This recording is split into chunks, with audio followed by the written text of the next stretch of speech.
আমার কাছে এখন পর্যন্ত আমার জীবনে যত গিফট পাওয়া হয়েছে তার মধ্যে সবচেয়ে দামি গিফট,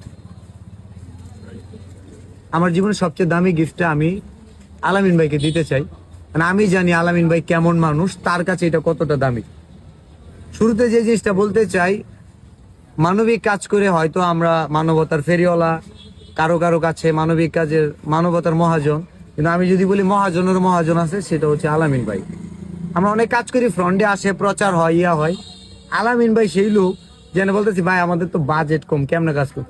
বিলাল ভাই আপনি কি করেন, আপনার প্রতি মাসে 20টা করে হুইল চেয়ার দিব, আপনি কাজ করেন। তো সামাও আমার পেজ তখন সমস্যা হইলো, অনলাইন ওইভাবে activities নাই, তো যোগাযোগ খুব একটা হয় না, ভাইয়ের ব্যস্ততা আমার ব্যস্ততা, যে কারণে হয়তো কাজগুলো বিচ্ছিন্ন ছিল। কিন্তু আমরা একই বিভাগের কন্টেন্ট ক্রিয়েটর কখনোই দূরের মনে করি নাই, কখনোই প্রতিযোগী মনে করি না আমরা নিজেকে। ভাই কোনো কথা হবে না। মাশাআল্লাহ, আলহামদুলিল্লাহ। এটা আপনার জন্য আমি এটা কোথা থেকে আসছে? আমি ওখানে একটা কথা কইতেছি,